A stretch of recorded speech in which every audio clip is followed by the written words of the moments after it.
When it comes to towing, seeing is believing. That's why Chevy Truck's advanced camera technology offers up to 8 available cameras for 14 unique views, so you can focus on the view that really matters. Chevrolet, together let's drive. Learn more about Chevy Trucks at Chevy.com.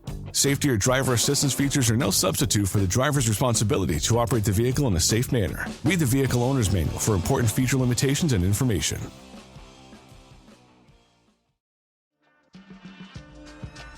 What's up, you guys? Welcome back to the Mixed Doubles Podcast. We're your hosts, Maggie Robinson and Josh Smythe-Macaulay.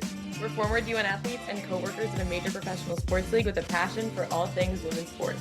If you're interested in more of our content, follow us at Mixed Doubles Pod. That is 1D. The Mix and the Doubles share it on Instagram, and we post a lot of everyday sports content. You can stay up to date with everything big happening in the women's sports world and see all of our new podcast episode drops.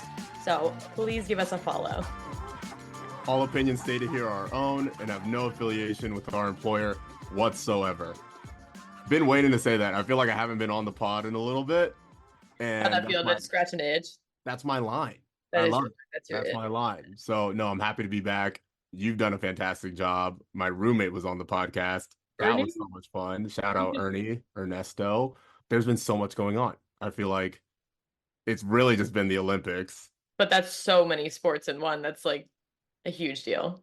Yeah, no. Were you part of the group watching on your monitor on your laptop during work? No, but I would pop back to Kyrie, who sits behind me, and every time it'd be like gold zone, and I'd be like, "Oh, what are we watching? Like, we got equestrian on, we got artistic dance." Yeah, I was just benefiting from him doing it because I didn't have an extra monitor. Yeah, no, it was a little bit of everything. I definitely had it on. I feel like most of our team had it on. Not to throw anybody under the bus. I don't really think you can get thrown under the bus for indulging in the Olympics. No. It's 2 weeks every 4 years. We work at a sports company. They get it. They get it, Sports. It was great. I think there were so many just fun moments of being in the office and watching some of the games live, anywhere from tennis matches to the men's basketball semifinal versus Serbia last week. Everyone just stopped what they were doing. It's funny because we work in an open office, and so when the games happen or when events are going on, everyone stops, and then you'll hear a little cheer when people are trying to be quiet. Uh-huh. Can't help it. Love that period of life, and sad to go back to just having work on both screens now. Such a bummer. It's an L. It's a big L. Let's get back into it. Big plays. And big players. Okay. Keeping on the Olympics trend, because literally what else are we going to talk about? That's all that's been happening. Sifan Hassan from the Netherlands just became the first woman to medal in the 5K, the 10K, and the marathon in the Olympics. Guys, this is insane. Over 9 days, she raced nearly 39 miles. To do the trifecta, the last person to do that was in 1952. And so she got bronze in the 5K, she got bronze in the 10K, and then at the very end of all of that, won the marathon. I don't know if you watched the marathon video. It's chippy, dude. They're at the straightaway. It's her and one other woman. And kind of elbows are being thrown. And there was a petition from the other country of this interrupted our runner's flow. This is why she lost. Sports are sports. What am I just going to let you body me on the track? I read something about that actually today. I think the woman who came in second place posted something about how she pushed me. And if she hadn't pushed me, I would have gotten first. Right. But congrats to her. She deserves the gold. Yeah. And somebody quote tweeted it and they were the plot thickens. Yeah. No, I mean, I think it's interesting because obviously sportsmanship is always key, but Sifan Hassan ran away with the title, for lack of a better word. And then for the last event to be the marathon, to be what she got gold in, is just out of this world. No, it's a perfect ending to a perfect week for her. Mine is not a marathon runner or a long distance runner, but she's been in her sport for a long period of time, so you can consider it long distance. Diana Taurasi, astounding. I feel like she hasn't gotten as much love as she should be right now for what she's been able to do as a part of Team USA's women's basketball, but literally just won her 6th gold medal. She has been on this basketball team since 2004 in Athens. That's when she won her first gold. She's been doing this for 2 decades. She's 42, yeah? She's 42. She's been hooping for 2 decades. And it's incredible. But I think more importantly than that, she was the rock on the team. Yeah. When the team needed to settle down, she was the one who's I've been here. I've won 5 gold medals. Let's calm ourselves. Let's get into the sets. Let's do what we need to do. And she's such a profound leader. She had so much impact on this team. If this is her last Olympics, which I feel like you would assume, Like but you would assume, but yeah, also I think you can assume with Diana Taurasi. That's the issue, is that she keeps defying all the odds. you never know. But if this is that, she leaves on the highest marks possible, 44-0, 6 gold medals. It's 44-0 in Olympic play? yeah, That's yeah, so wild. That has feels like never a made up lost. stat. It's like a LeBron stat. Like, okay. It is a LeBron stat. It is a LeBron stat. I mean, we'll talk about it later, but just the stats in general for the U.S. women's basketball team in the Olympics are ridiculous in themselves. Yeah. So Yeah. let's jump into a little bit about what's going on in the industry. There's not much. Obviously, everything has been Olympics focused, Mhm. but just very quickly, we'll drop this little nugget about the PWHL, the Professional Women's Hockey League. They are expected to unveil their official team names and logos in mid-September. So if you remember from the season, the teams were really just like Boston, New York, And like it's New York hockey Florida. team. Yeah. Exactly. So no official names, no official logos, was just the city. But now we'll get to actually see some cool logos and see what they kind of come up with to represent themselves and represent the cities that they play for. Yeah, I think it's exciting because think back to when the Valkyries in the WNBA were announced as the team name and like all the logo and the video and the hype that came around it. This just legitimizes the PWHL in my eyes so much more. It's like, nah, now we can have merch. It's not just like Team Minnesota. Like, Yeah. congratulations on winning. Like, okay, it doesn't hit the same. You gotta have like hype around it. Then they can start making mascots. They can do what the WNBA is doing and like pull on the trend of Ellie the elephant from the New York Liberty. Hmm. This it sounds like something kind of innocuous, but I think it's a really big deal in pushing this forward as a brand, which makes Yeah. it more interesting to the viewer. No, absolutely. I agree tenfold. That's my word. That's my word of the month. Word of the Right. month, Word of the tenfold. month, I just tenfold. put innocuous in there. I don't even know if I That used was big. Yeah. that I was didn't react to that. I didn't big. react to that like I should have. Like, so here, a little Thank you claps so for much you. for the claps. Yeah, yeah. Again, the Olympics has been everything that's been going on in our lives and in the lives of any sports fans and just fans of the US in general. I know we were joking about it earlier, but it's like I've never been more patriotic in my life. Never. This has been like 25 July 4ths for me Yeah. in a Just like 2 week span. compounded.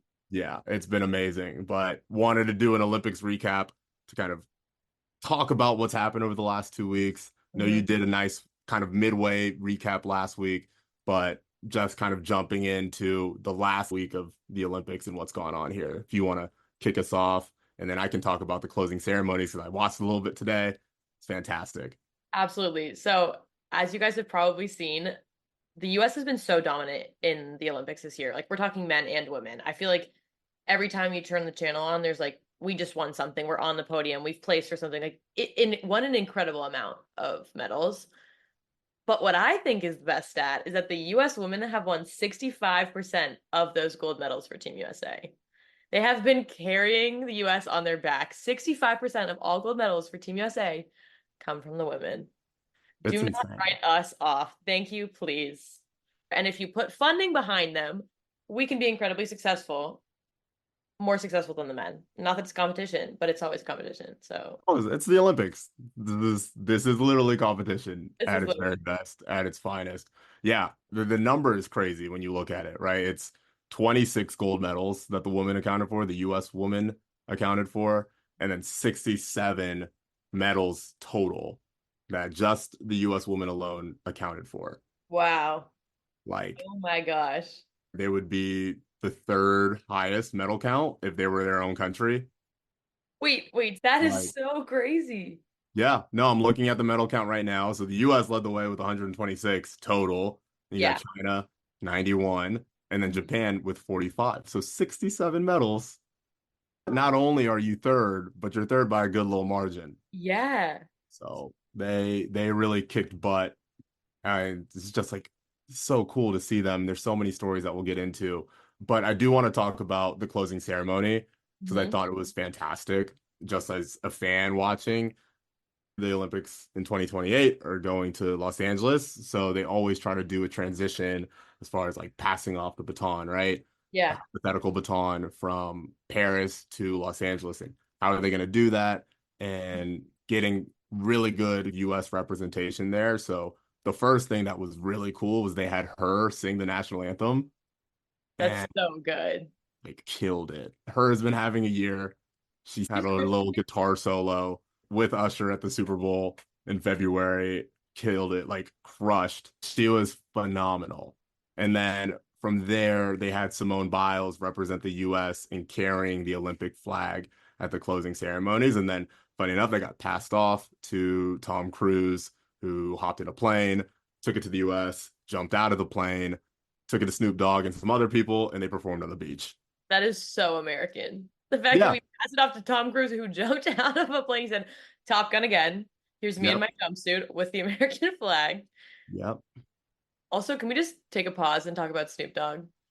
He has been so good commentating these Olympics. And by good, I mean entertaining. Obviously, he's being prepped and he has researchers and knows what he's talking about.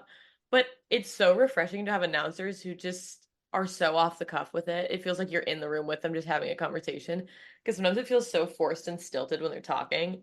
And he's just like, he's just sharing. It's an internal monologue. It's a running internal monologue. And NBC is like, yeah, go, sweetie. Like, keep it up. Yeah, him and Martha Stewart. I don't know like how that How did pairing that came duo? together, I don't know.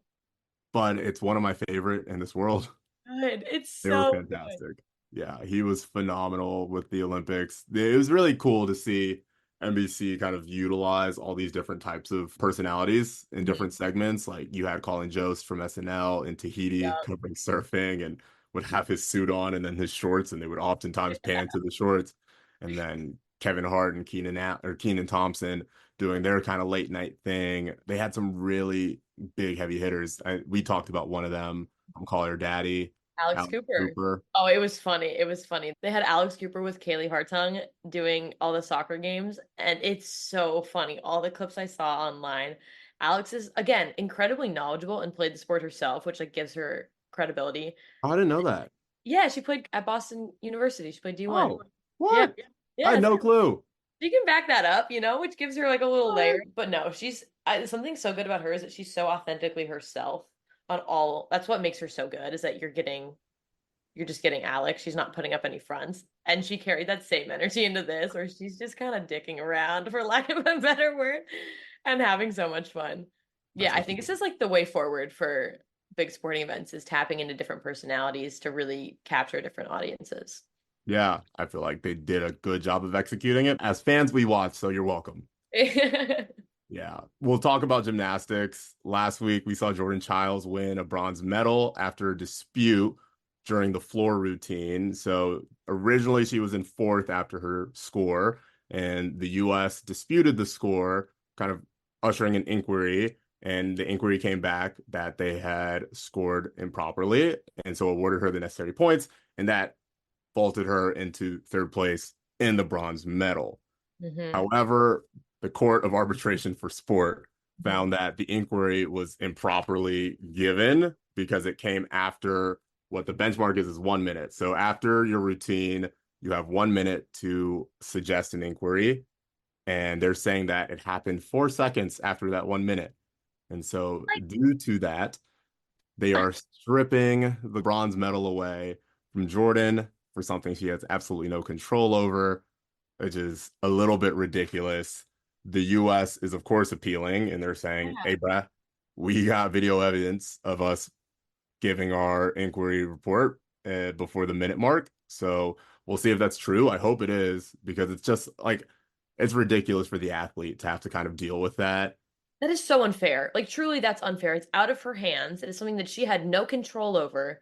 They messed it up, and now she's the one being penalized. No, you should take those judges off the board and like strip them of their roles, not strip her of her title. You mess it up, and then maybe if you really want to, give the other girl another bronze. Have two bronze medalists. I don't know. But this is not the right answer, in my opinion. I think it's so unjust, and this actually really makes me mad. As an athlete at the highest level, like, man, you You're hate to see. just toying with her feelings. Like, let the Yeah. girl have her bronze. Let her go home with the bronze medal. I don't know Yeah. what we're doing. I don't know what we're doing.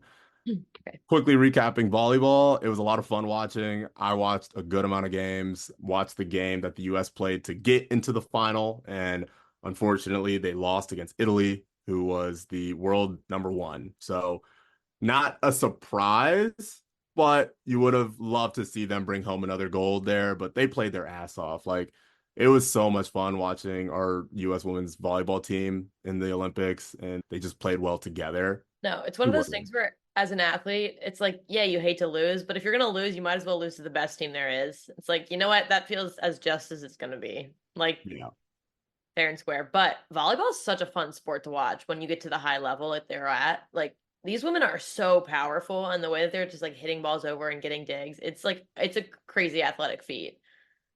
I'm still in awe. Like I find myself completely perplexed when they spike it, like they come Yes. down, Oh my God. boom, and then all of a sudden you see the ball coming back up, and like Yeah, somebody got someone's under like it. digs it out. Yeah, that's a Like crazy level of how athleticism. you get under that ball like that? I don't I don't get it, but they do, and they do it well. They do. You know who else does it well? The U.S. women's soccer team, because they just beat Wow. Brazil in the Yes. gold medal match. 1-0. They beat Marta in her final game to win the Olympic gold. The lone goal was scored by Mal Swanson, who is a great story in itself because she's coming back from an ACL tear. 2023, she was at the top of her career, just playing the same way she's playing now, which is out of her mind. And went through all these injury setbacks, had surgeries, got an infection from the surgeries, and is now back and is part of this trio, which we're calling Triple Espresso, which I think is so cute. So it's Sophia Smith, Trinity Rodman, and Mal Swanson. And they were just like leading Team USA. Like they've scored 10 of all 12 goals during Olympic matches. They scored 10 of 12, those three. So if that's not carrying, I know it's a team sport. I get it. Like goals aren't everything, you don't win games if people don't score. And so I think these people are going to be the face of the new US women's national team, which is huge because they're all young. They're all like under 26, I believe. So great for the sport. Great for Emma Hayes, the head coach. Like she's making a statement right here with her roster selection and whatever she's telling them in the locker room, like her coaching style, it's working. And I love to see it. Absolutely. No, I don't want to gloss over your transition. That was fantastic. Good stuff there. Seriously. Yeah. Also, don't want to gloss over Naomi Girma. She was phenomenal as a defender for the US. I saw a ton of memes out that were just like Secretary of Defense for the US, Naomi. Or it Uh, was like the earth is covered by 75% water, the rest is covered by Naomi Girma. yeah, exactly. She was fantastic. And as for me, like I'm I would say a recent soccer fan just in general. Like I've been coming into the sport a bit more. I didn't really grow up playing it. And so understanding how the game works by just continuing to watch, it was one of those things where I feel like it was very evident for me that she just had the clamps on. Yeah. Yeah. When I'm watching basketball and I know like, yeah, that girl's locking them up. Like there's nothing you can do, right? No. Like Yeah. the same thing applied here. Yeah. It was really cool to watch her in the whole knockout stage and then the final as well. Unsung hero of the tournament in my mind, for Un sure. Unsung hero. Wait, Alyssa Nair. Did you see the saves that she made in the finals? I didn't see. Unreal. She was playing out of her mind. And she's also been like a long time US women's national team player, kind of like made this transition over to Emma Hayes. And as a goalkeeper, again, like it's a different kind of athleticism where it's really hard the older you get. That's just such a beating on your body. And she's been doing this for years and years. And it's just like it's such a quiet confidence. She's not loud. She's not in your face. You don't really hear much about her until she makes these saves and you're like, "Oh my God, yeah, you've been here the whole time. Why are we sleeping on you? Like give her some love." I feel like that would be the kind of like hallmark of a goalie, right? Like if you Yeah. don't hear from them as much, Yeah. you know they're doing a good job, That's so true. Yeah. right? Like, That's facts. and the defense is doing a great job as well, Yeah. but you never know.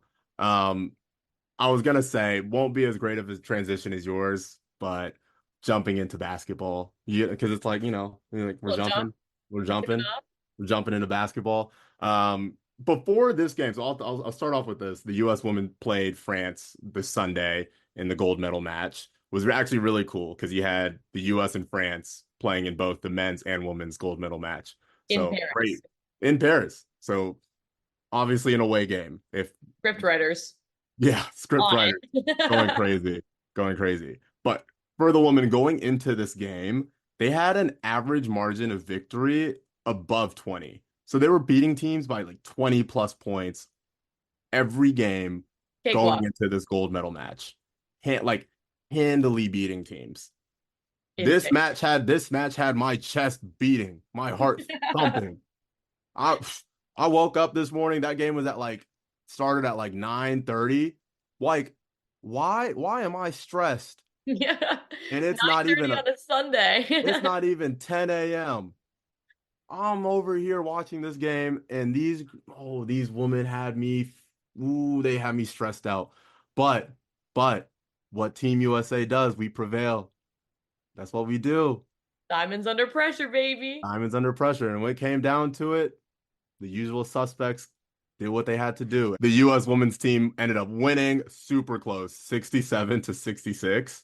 What 1 point game? 1 point game. And not only one No. point game, it was by like a couple inches that one of the players on France took a three as time was expiring.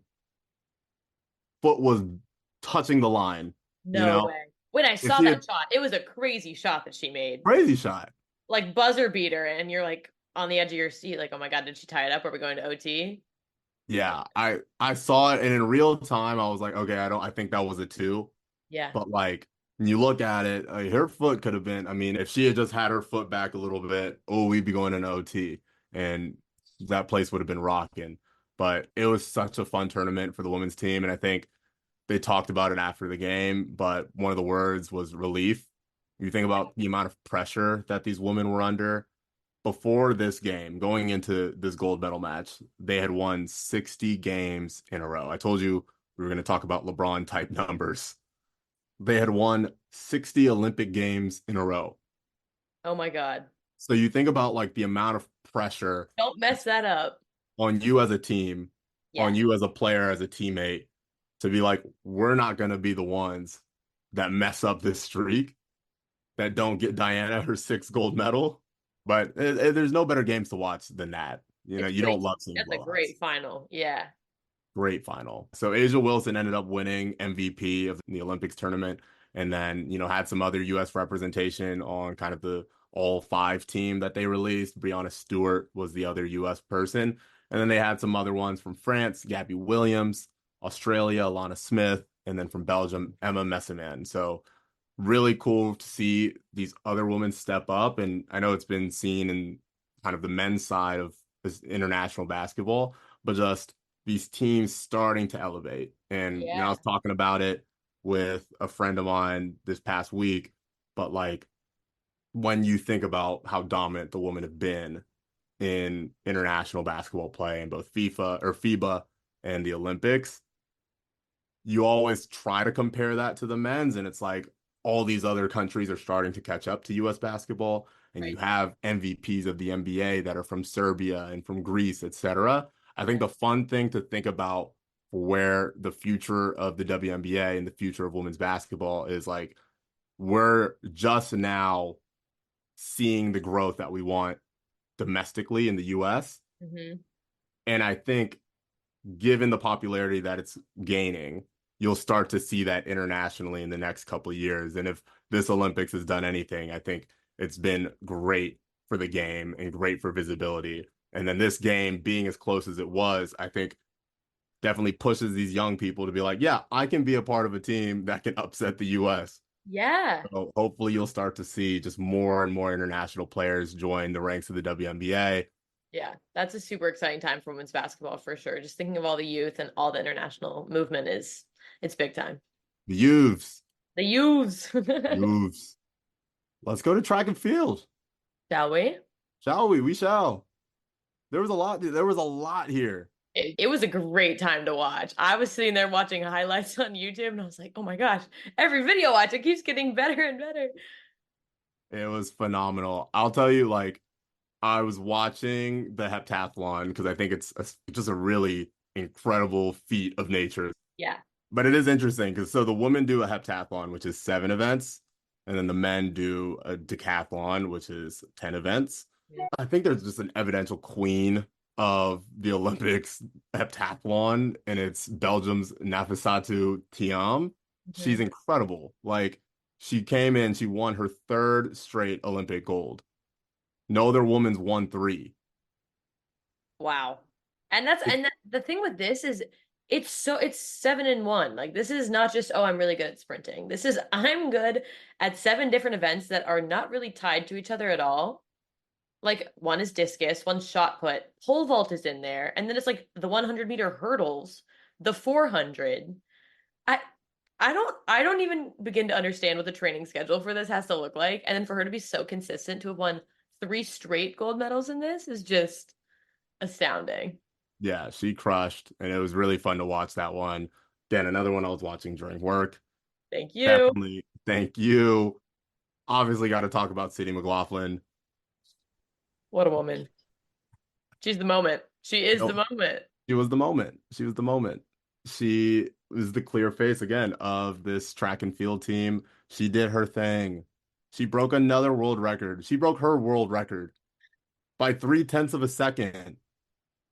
Like, and not only that, she broke her other world record in June during the US trials. She goes and runs a 50.65 in the US trials back in June. Mhm. Like, not even 2 months ago. Yeah. And then comes over here, shaves 3/10 of a second, runs a 50.37. That's a big deal when we're talking track, short distance. Yeah. Yeah. When you talk about shaving off that much time in any event, like it is so impressive. And she's been very kind of like, I'll say she's been very blunt about her goal being breaking that 50-second barrier. If she Yeah. can see 49 point something on there, Hmm. that would be a feat of nature. She owns so many of the top times in the sport or this event, the 400-meter hurdles. It is so cool what she's been able to do. Becoming like the Katie Ledecky of the 1500-meter swim. Like she is doing that for the 400-meter hurdles. It's just the record books are just Sydney McLaughlin all the way down because she keeps breaking and resetting her own records. So super cool to It's see her. So in the same event, Anna Cockrell of the US upset Femke Bol, who is the second fastest ever runner in this event. So Anna Cockrell won silver, pushed Femke Bol down to bronze. Pretty incredible. I think Anna Cockrell's kind of slid under the radar for a lot of track and field stars. She's always been like kind of close. She was really great in college at USC. But this is big time. This is like putting her stamp on the 400-meter hurdles because Femke Bol is the person to beat because Sydney's just like in a league of her own. So super exciting to see this roster building out for the US in the 400-meter hurdles for women. Yeah, absolutely. I think another great name to mention is Gabby Thomas. She's definitely been in the headlines this whole week, but just to be able to see what she's done, she crushed her 200-meter final, winning gold there. It's just like she really elevated because she's been a person who hasn't been able to capture that gold in the past at Mhm. her first Olympics in Tokyo. And just like to go from that 3 years ago to if you watch the race, she left everybody in the dust. Oh, it was so good. It was so good. And she just looks so natural. But not only does she get this one gold medal in the 200, and she goes ahead and joins the 4x1 team with Shikari and other folks. Yep. And crushes. I don't know if you watched that 4x1. Oh, go oh my God. Can we talk about that? That was such a fun race because it was so close. It was so close. And there was a really poor pass off from the third leg runner to Shikari. And it was so bad that it was like an awkward amount of time. Even the announcers were like, "Oh, that was a poor handoff," and like Hmm. this is a matter of split seconds that we're talking. And Shikari just makes up for all that time and then turns over and looks at the woman behind her, gives her like the snarkiest, like in your face look, and then cruises to first. She made up so much time, not to diminish the other women running because they Hmm. were incredibly fast, but to come back from a really poor handoff in the 4x1 is something that's really, really hard to do. And she just did it with like such her swagger, which is so iconic. No, it was so much fun. And then we could also talk about the 4x4 that Gabby Thomas was a part of. They crushed. Like that race was over after a lap. Yeah, It because was Sydney McLaughlin was the second like leg runner and just peels away. She's just like a whole curve ahead of everybody. She's an incredible runner. She's an incredible athlete, and this really, really showed it. It put it on full display of like, yeah, that's what she's capable of on the world stage. Like this right here is her at her peak. They had a stacked team. Whoever put together this 4x4 team deserves major kudos. That was Absolutely. insane. Absolutely. Such a good strategy. Let's just go ahead and put Sydney in there and finish it. Like, Yeah, get her go for it. second, knock it out. We don't need to tease him around with this. Like, Yeah. So, no, but I mean, really cool because now you have some of our biggest faces of our Olympics track and field team for the US.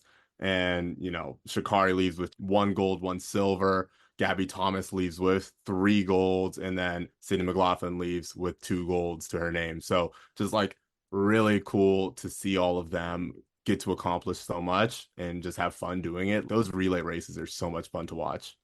they're my favorite track events to watch. I think they're most people's favorites because they're just so close and they're such stacked rosters. It makes for really good viewing. Yeah. And then do you want to talk about our favorite, Tara Davis? Oh my gosh. When I watched this, Josh, you're gonna laugh at me. I actually cried. I like I'm sitting at my computer and I'm looking at this in myself in the mirror and I'm like, why am I crying watching her win a gold medal? So she won gold in the long jump after getting sixth in the Tokyo Olympics, and she jumped a little over 23 feet, which is an insane distance. I mean, like watching her, she looks like she's flying. Because you're running up on this really thin runway, hitting a piece of wood, and then just like launching yourself into the sand. And she goes and wins, and her husband is standing in the stands, and she runs up to him, and it's just like such a tender moment. And the whole time watching, the cameras keep panning to him, and he's crying, and he's showing so much emotion. And it just like, oh, it like I'm like I have chills talking about it. It's just so powerful, and it's such an individualized sport. This one specifically, I I'm so happy for That's her. I don't even know the woman, and mm, I'm like so happy for her. it warms your heart. It It warms your really heart. does. Yeah. No, Does. there were so many proposals too, since we're on kind of the topic of You love the embracing your Olympics. partner, loving the Olympics, loving Paris. Like there were like 4 or 5 proposals at the Olympics, all in like different fashions. Yeah. There was the I think one of the 10K or 5K runners Mhm. wanted to propose to her husband, Yeah. and she was like, if we've been together 9 years, if I run under 9, which would be a personal best, I'm gonna go do it. And of course, she runs under 9. I think she got fourth and runs up to her man, bow. So And good. I think she handed him a pin too. I think she handed him yeah, the Olympic pin. she gave him a pin. Yeah. That's so iconic. Yeah. I mean, it's the city of Rolf. Of love. The city of Love. Rolf.